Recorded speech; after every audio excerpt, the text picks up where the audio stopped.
Welcome to Empire Building. I'm Wendy Papazan, and together with my 4 co-hosts, we bring you weekly unfiltered conversations about leadership, growing a big empire, and living on your own terms. I'm Kymber Lovett-Menkiti. We are investors and wealth builders with over $75 million in combined net worth.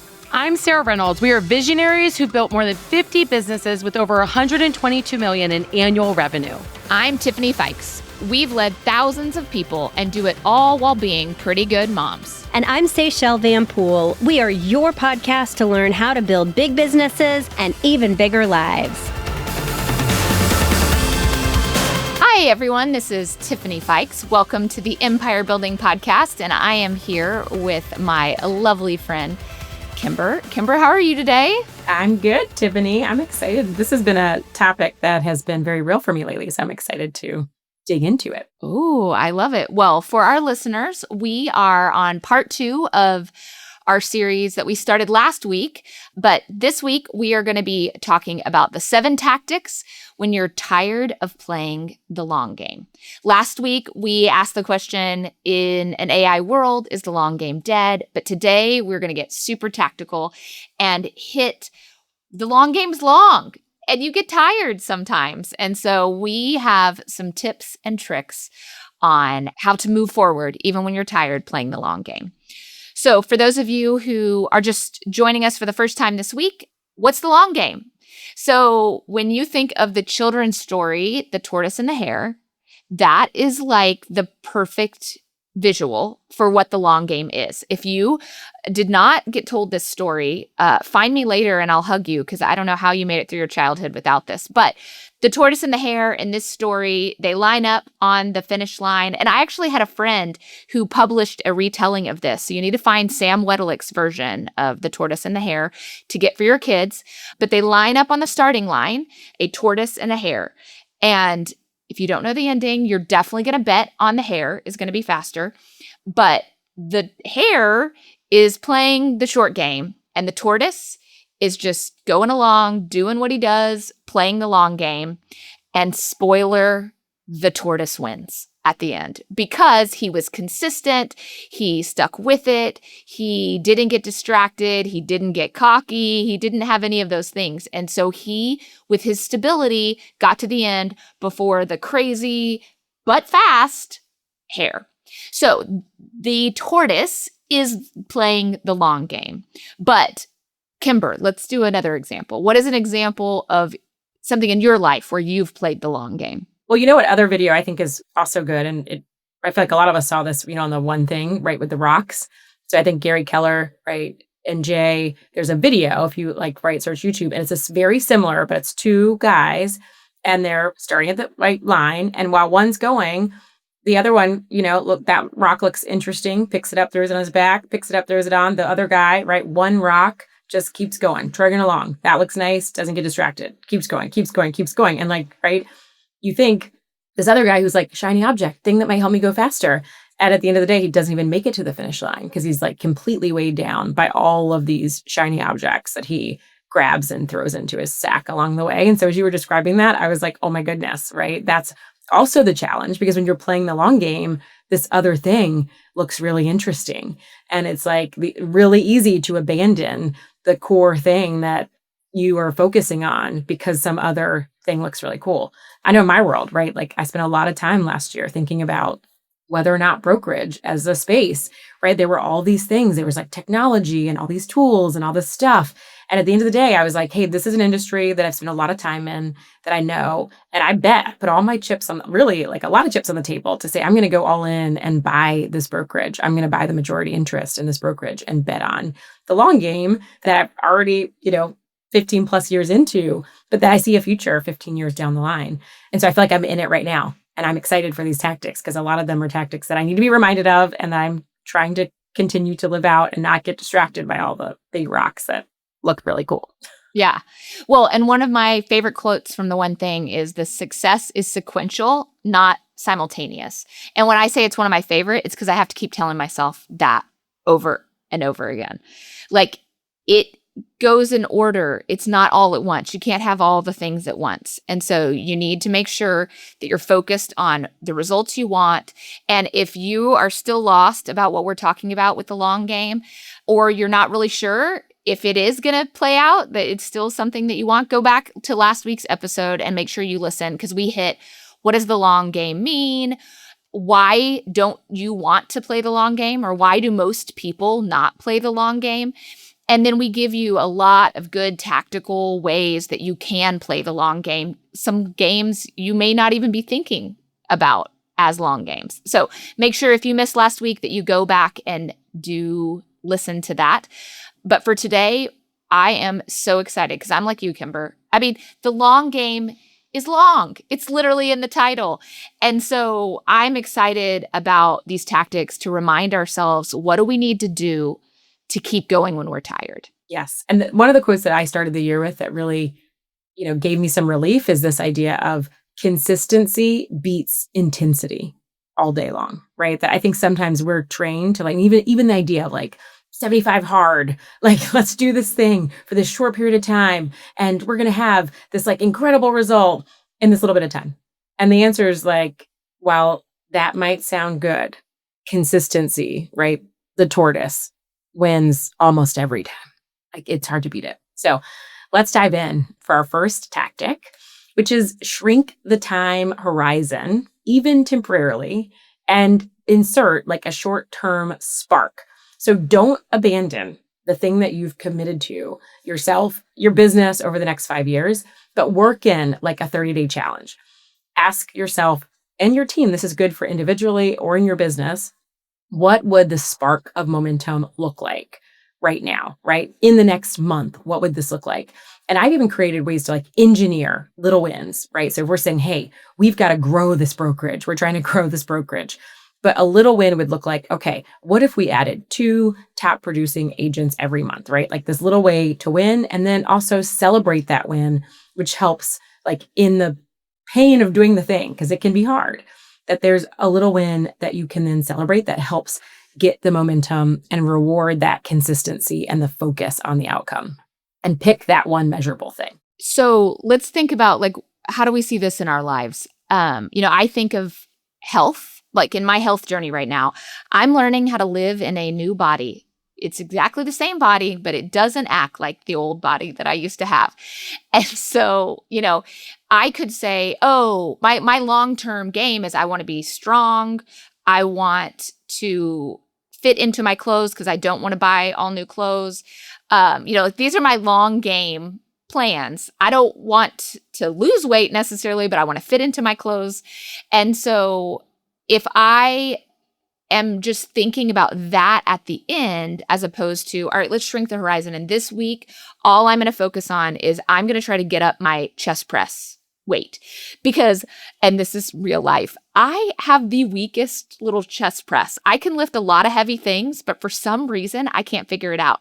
And so I kid you not, I am talking to a coach this week specifically about my chest press because I'm going insane. I can't figure this out, but this is my one thing that I'm focused on. So I'm not focused on my steps or my food or even how much I'm working out. I'm just keeping everything the same. And I am going to figure out how to do more than 20 pounds on my chest press. I can't figure it out, but that's my shortened horizon right now on this very big health goal, long-term game that I'm playing. What about you? I love that. Well, I think for me, one of the things that I'm going to do it in March, right? Because I have motivation leading up to my birthday month, right? But I gamify it with my kids because I'm with you on this health journey. Right, same body. Tiffany and I are the same age. And so things just aren't doing what they used to do. Yeah. Responding the same. And so this 30-day challenge, I literally was okay, what's a 30-day challenge that I could do that would help me kind of refocus, reset? It's been freezing, right? We've been snowed in, not a lot of time. I love to be moving outside. So I have my boys, right? We've got a challenge together. We've got a 30-day challenge. I have to reward them financially for the winner, which I'm hoping I beat them. And so it's but I need that gamification, right? Because we heard this actually, right? Jay Shetty talked about on the health side when we were just in Atlanta and talked about, hey, you got to make it collaborative and make it competitive. And so I was like, okay, who can I bring along with me in this journey to do this 30-day challenge on this big goal, right? I want to live a long life. I've got a 6-year-old, right? Like I want to be able to move around for a lot more years. Long-term goal. How do you have a short-term sprint that really helps create and reintroduce some of the consistency that I know happens for me as the weather warms up? So that's one for me right now. I think the other thing about shortening the timeline horizon is being present is easier than always living in the future. And I was listening to a podcast on my walk yesterday, and they were talking about something horrific in their life. Like their husband got arrested in a foreign country and they weren't sure if he was going to be released. And the wife was talking about, how do you survive that? And she was saying, well, I don't think about the future of what if he doesn't get out. It's like, I am here today, and what's the one thing that I can like just do the right next thing.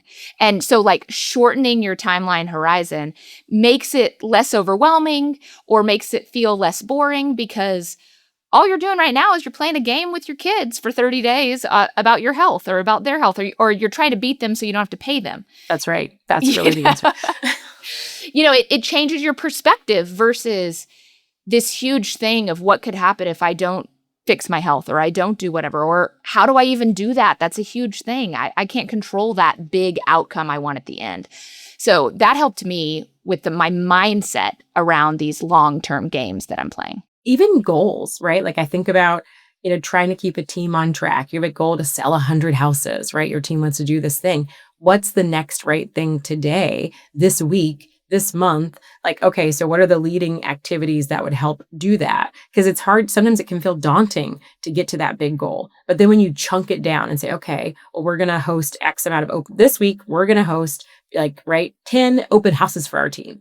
And like, that's the thing we're going to focus on. We've chunked it down. It doesn't mean we've abandoned the big goal, but we've gotten really clear on what could be the activity we're going to bet on to get us closer to that goal. And sometimes that, like our ability as leaders, right, as empire builders, to chunk down the big and make it like bite size, simplify it, actually will allow us to ultimately multiply it. Yeah. Which is tactic number 2, change the metric you're watching. So don't just focus, like Kymber said, on those 100 homes or 400 homes or 400 million, whatever that goal is for you, and measure what you can control. Don't just measure outcomes. So when you're thinking about your business, instead of the one metric that you're watching is GCI, go all the way back to conversations, like track conversations. If you are trying to grow your social media, don't just track followers gained, like track engagement. That's going to show you and help you get towards having more followers.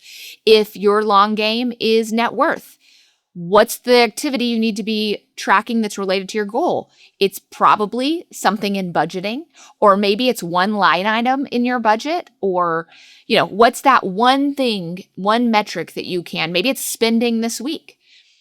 If you are wanting to have more listings, you need to be tracking the appointment set. If you want an awesome marriage, how do you know you're doing well on that? What's a thing you can track? I know like date nights was a thing that Wendy tracked. Joshua and I did that. We actually got a babysitter. Like her job was to show up at our house on Tuesday, every Tuesday, and we went out on a date. And that's not necessarily going to guarantee you a great marriage, but it's going to help you. It's one of those leading indicators. Spending time together is going to help relationships. So you want to track the inputs towards your long game output, because that's what you can control. Yes. And I think one of the key things is like actually looking at how you've defined that long game, what a win looks like in the long game, and actually getting clear on the metric to be able to know you did the thing, right? So like you said, Tiffany, right?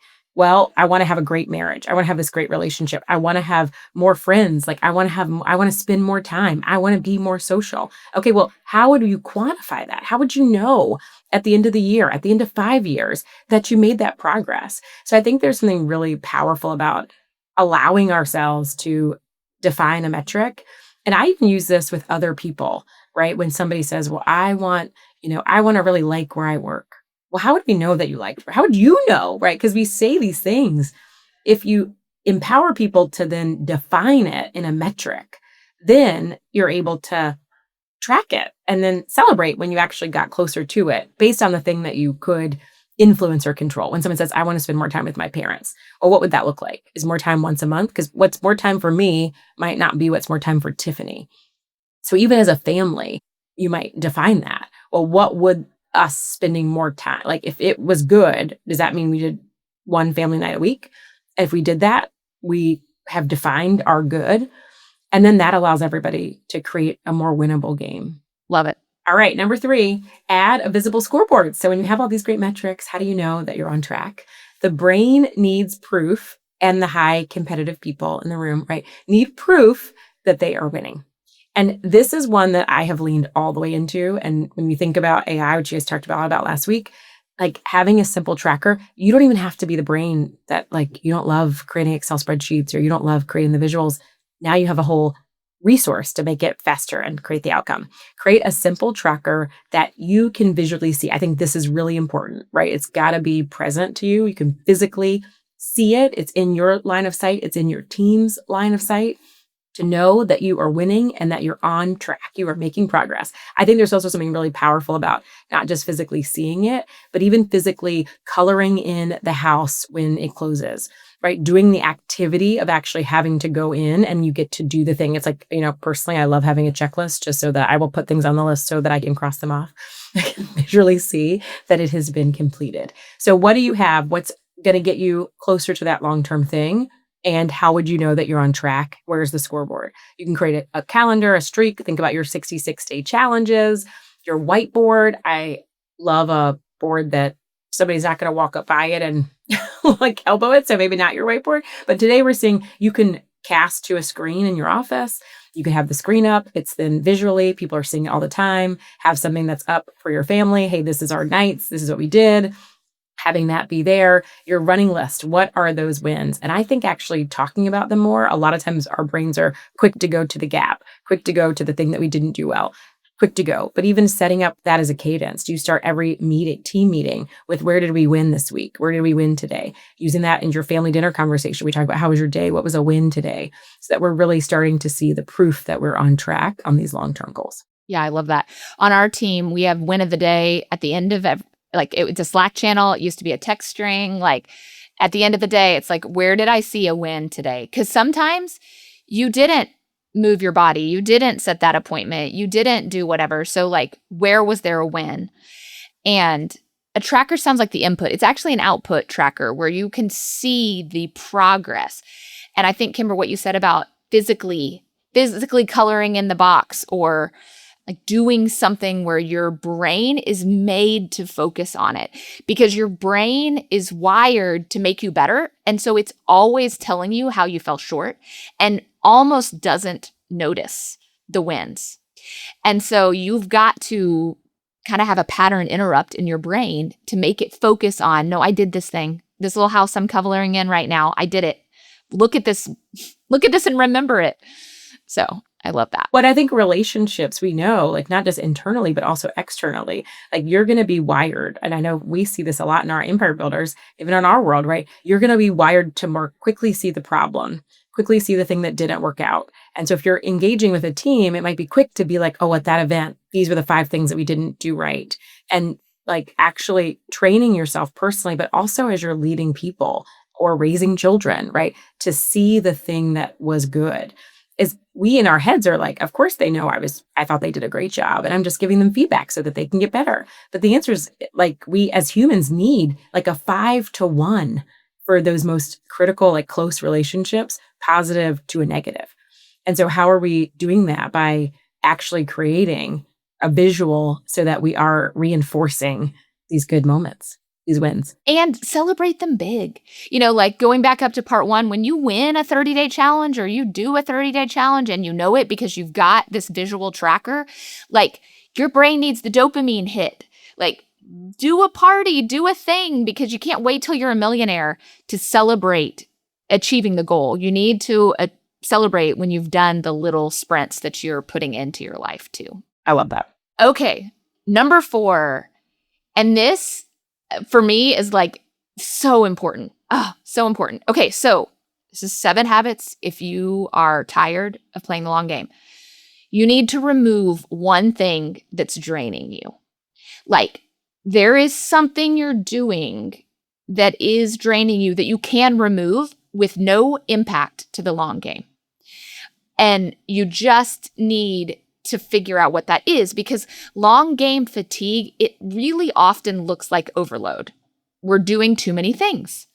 So intentionally set out to find what's a cut I can make. What's it one low value commitment, or one unnecessary meeting, or maybe it's even a relationship that is absolutely draining you. It's taking more of your time and not feeding you with the joy that you wanted. Like, what is something I can cut that is draining me? And when I was thinking about this, I always think of like, all right, there are no sacred cows, that idiom.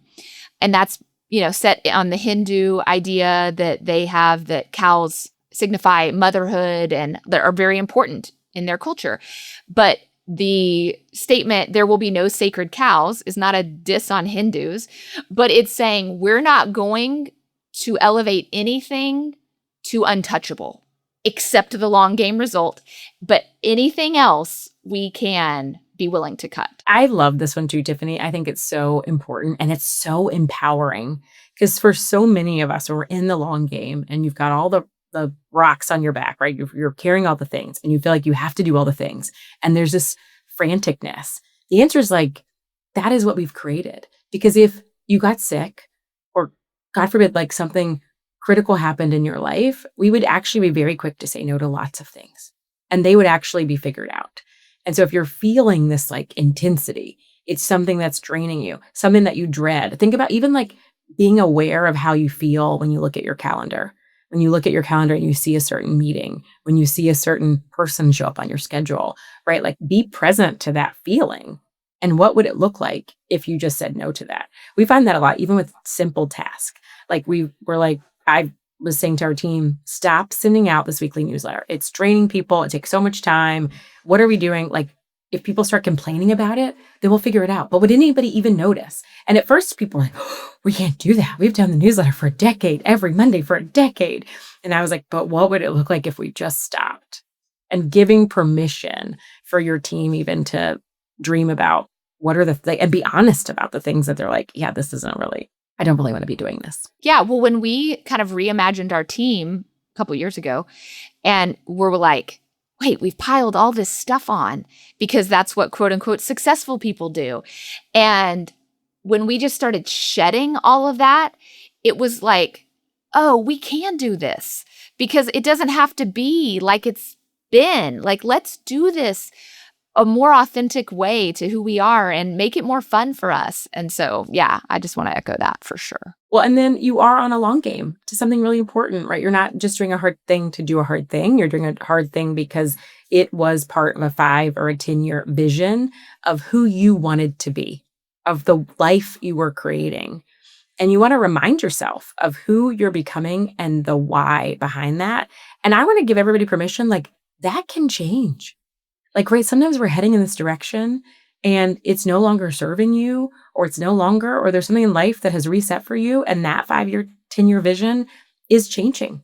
And that's okay, right? But the key here is to do this, like, you can do it through a letter writing exercise, right? Like, write the letter to yourself, the letter of who you're going to be and what you want to say to yourself 10 years from now. Having this annual goal setting retreat, which I think we know the power of, many of us have been doing this very consistently for many, many years, where you actually are both setting and reviewing annual goals, but you're also at that time revisiting that 5 and 10-year goal. And remind yourself of how far you've come. The gain, right? The progress, not just the gap. That's what we're talking about, right? Like, really reminding yourself of the gain. And I think a lot about this statement of, we often underestimate what we can do in the long term and overestimate in the short term. So, like, right, you could be anywhere you want to be in 5 years. And oftentimes we have underestimated what that's going to look like and overestimate how much we can get done in the short term, which might mean that your 5-year goal happened in 3 years. Your 5-year goal happened in 2 years, some big goal. And so being able to revisit that and be aligned to it. Am I on this track? Is that really? I mean, Tiffany, you guys, Like, I don't know that you thought New York was like a thing that was going to happen exactly in the timeline that it did. Sometimes life happens and all of a sudden the thing that you thought was 10 years out is only 2 years out. And the opportunity presents itself. And when you're clear on that, it's really powerful. Yeah, that's huge. Okay, number 6, get around other long game players. Okay, we talked about this a lot last week in that episode because you're weird. If you're playing a long game, there are very few of you. You're not going to be bumping into other people at the playground who are playing intentional long games. So here's the truth about who you surround yourself with. Fatigue is contagious, but so is steadiness. Like, you want to be surrounding yourself with other people who are not necessarily playing the same long game, but who have that outcome in mind. To Kymber's point, the people who are revisioning their 5 and 10-year goals and revisiting them. Like, we do that in the Empire Circle. Every fall, we look back and say, all right, are we heading in the right direction? Kymber and I have very different directions written down, but we're sitting beside each other saying, how are you doing? And she says, how are you doing? And like, we're supporting each other in all of these things because who you surround yourself with matters, and you need to get around other long game players. And it's not just in the daily. You also need to be around people who have played the long game and won, because that's the proof your brain needs that it's successful. I think about Gene Rivers a lot and the impact that a conversation I had with him, how it changed the complete trajectory of my life, because he had played this long game with his family and he is the generation ahead of me. And him just sharing his story of the fact that his kids went to school and they skied for a month in the winter and they went to an island in the summer. Like, they lived this life that I thought was impossible. I didn't think you could have kids and live that life. And so he opened the world up to me. And so talking to him about what he had done helped me believe that it was possible. And when it was hard, I also had someone to call and say, hey, tell me what you would do. But I also had somebody who could celebrate my wins. I took him out to dinner 5 years later when our family went on that year trip. And I said, we're not going to rent out, or actually I was asking him, should we rent out our personal home that we're not going to be living in? Because I don't need to, but I feel like it's irresponsible to not if I'm taking my family. And I got to hear his wisdom on, well, what would make you feel more safe and secure and enjoy the trip? And I'm like, not having somebody in my house wondering what's happening at my house.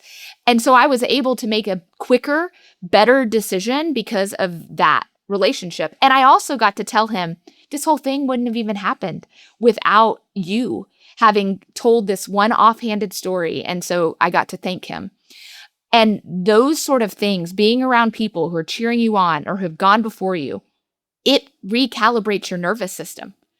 I had been spiraling about that decision about my house, and just sitting with him and having a conversation and him asking me that one question, it all was clear. I don't want to rent my house. I just feel like I should. And he said, you've earned the right to not have to do should. Ooh, I love that.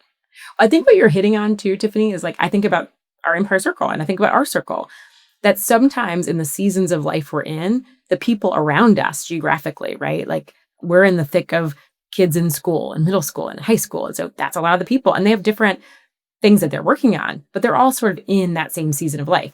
And when I look up, one of the things I adore is that we have people who have launched children. We have people that are welcoming grandchildren. We have people that are just having their first or second babies, right? Like, this ability to be around people who are committed to a long-term, like long game life, but are in these different seasons that give us perspective. Because sometimes when you're so in that intensity of that moment, it feels like, I sometimes feel like I'm never going to get this 17-year-old off to college. And then I look at people, I'm like, okay, people have survived this before me. Like this is a normal, hard thing that people survive. But I think it's really important, right? Because it's easy to get around a lot of the other moms and we're all just complaining about how hard this is. We're trying to get these crazy boys. But then I talked to, Carissa, who has launched these 2 incredible daughters, and I'm like, okay. And she can remind me that it was crazy. and that it's okay, that you're going to get to the other side. So I think there's some real power in looking up and understanding who you're around, and are you around people that are helping you in those different seasons. So the last one, which I think goes right along with that too, of like, because sometimes you don't always want to do this on your own. Sometimes you want to do this with people that you adore and can learn from, is really commit and build into your schedule, like your life as you're planning for this year, taking a real break. Not just like scrolling for a couple hours to numb all the noise in your world, not just I took a lighter day today, so like that was a break, but a real pause, a real vacation, a real step away, either an adventure, right? Where you can also do something hard and do something fun, but also have time to sit, reflect, ask yourself those questions. What's important to me? What's important to who I'm becoming? Who are the people that I want to be on that journey with me? And make sure you're laughing, right? You're having fun. You're enjoying it. We're building these big, incredible, big lives, but you should be having fun on that journey, right? It's not all hard. It's actually like should be beautiful on the path to what you're building. Yeah. And let me speak to everybody who's like, I can't take a real break. Like, I don't even know how, or I don't know.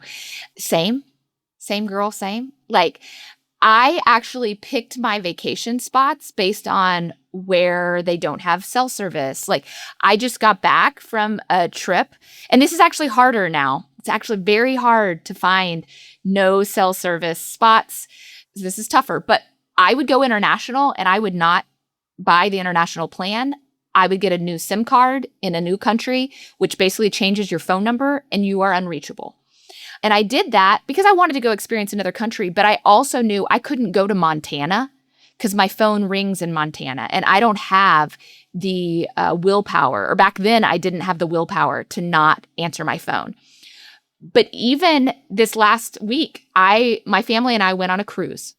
We are not necessarily cruise people, but I wanted to give my kids the opportunity to kind of have a little more freedom in a contained vessel. But I also knew you don't have cell service on a cruise.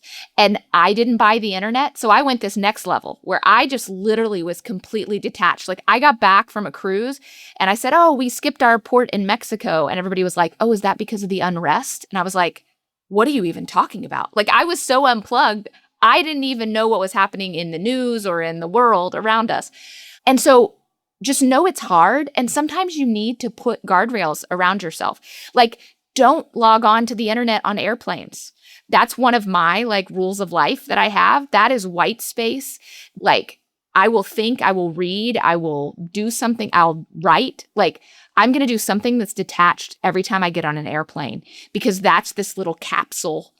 And they're making it hard because they're making it free and they're making it, but you can do it. You can do it. But what is that thing for you where you can truly, truly, truly take a break? Because sometimes you don't need to give up the game.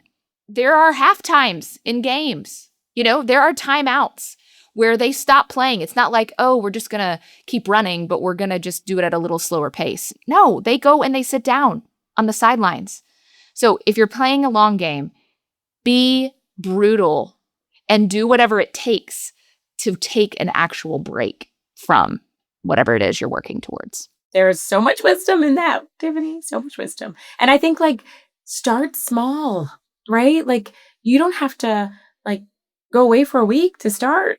Just start small, right? Just get lost in, somewhere that you can just unplug.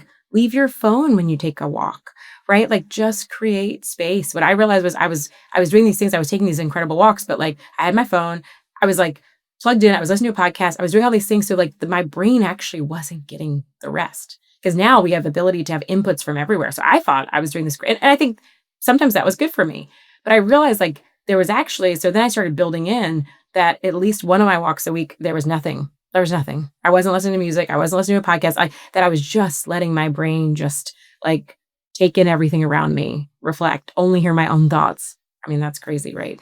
So I just think build it in the smallest ways, and you can start to build it bigger and bigger. It's like when you're trying to do meditation, yeah, just start with 2 minutes, right? Start small and then build it out. But your brain needs it. You need it. I love it. Okay. So we have covered a lot of information for all of you. Our 7 tactics for if you're tired right now of playing the long game, you need to shrink that time horizon, change the metrics that you're watching, but have them in front of you and a visible scoreboard. Remove just one thing that's draining you. Make sure you're still aligned with that 5 or 10-year vision. Get around other people who are going to cheer you on and help you. And then take a break every once in a while from it. Eat a cupcake if you enjoy a cupcake. Go on a walk, like Kymber said, without your phone. Go on a cruise you don't want to go on so you can be disconnected for an entire week. Like, do whatever it takes to get that break, because the long game is how you build your big business, but your even bigger life. And that's why we spent 2 whole episodes talking and helping you guys do this. So if this was helpful, please share it with a friend. I can guarantee you there is somebody else out there. If you're tired, somebody else is tired. So share this episode, and we would also appreciate 5-star reviews, because that's how we get more people like you that we can impact. And y'all have a great week, focused on the important thing to build your big business and your even bigger life. Have a great week. This podcast is for general informational purposes only. The views, thoughts, and opinions of the guest represent those of the guest and not Keller Williams Realty LLC and its affiliates, and should not be construed as financial, economic, legal, tax, or other advice. This podcast is provided without any warranty or guarantee of its accuracy, completeness, timeliness, or results from using the information.